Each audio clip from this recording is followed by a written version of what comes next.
Assalamu alaikum. Today I'm going to share with you my story and how I met my husband. It's not a long story, so it's going to be very short. All right. So I met him through a friend, and my friend lived in Morocco. So um, my friend introduced us and said that, you know what, I know someone who's really good. He's actually, a good person. He's hardworking and things like that, all the good stuff.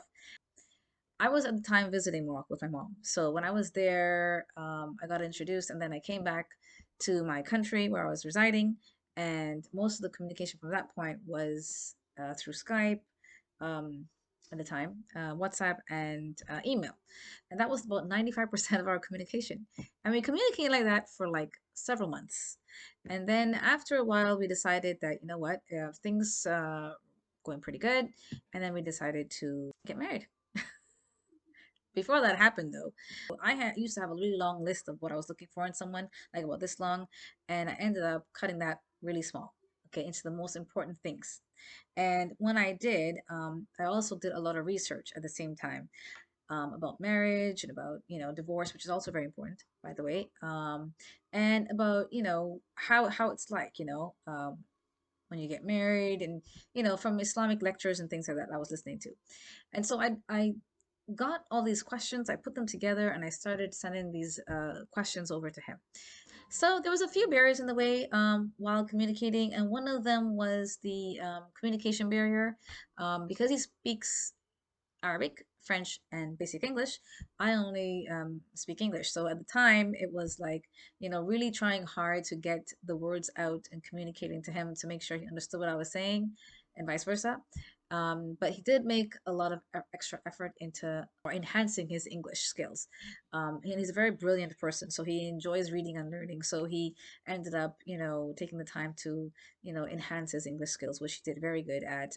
And if you speak to him now or you hear him speak now, you never think that, it's a third language for him because, he's really good at it. And also, there was a time difference, about a 6 hour time difference. So, sometimes it'll be night there and daytime here.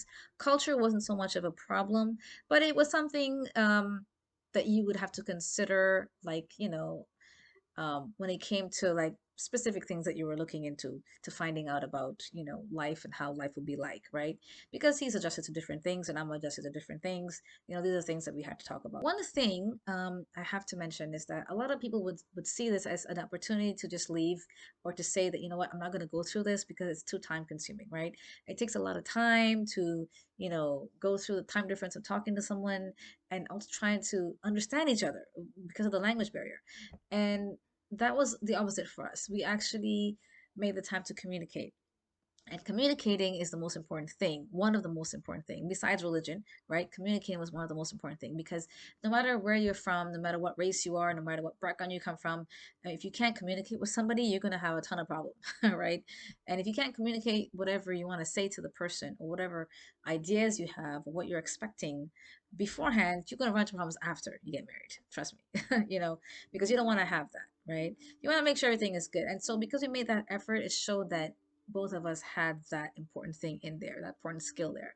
And when we got married in his country. We came back. I came back to my country, and then there was like this, difference of a few months that I had to wait for him before he migrated here, and that took also a lot of patience as well, right? So you have to really know if you want to get to know someone. It really all depends on, how what you're expecting of the person, and how you choose to make the effort to communicating with that person, right? Because you'll never know everything about someone, because the more you get to know someone, the more you live with them, the more you see how their habits are, how your habits are. You'll have to make some changes and adjustments, but it's something that you would gradually learn, and every day you'll learn something new. And you have to be able to be patient and to be tolerable with certain things, right? Alhamdulillah, it's been good, it's been great. We've been married now for several years. Oh, did I forget to mention that he's younger than me? Yes, he is. He's about 6 years younger. Very much younger than me. So, for those of you who know me, know my age, and know how old he is, and for those of you who don't, we'll just have to keep guessing.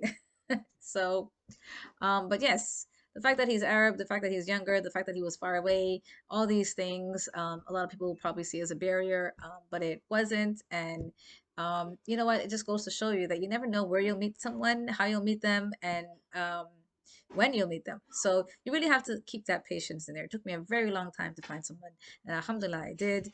And I hope that you would do the same. I hope you would, make that effort and try your best. And inshallah, one day you will find someone that is best for you. Take care and have a great day.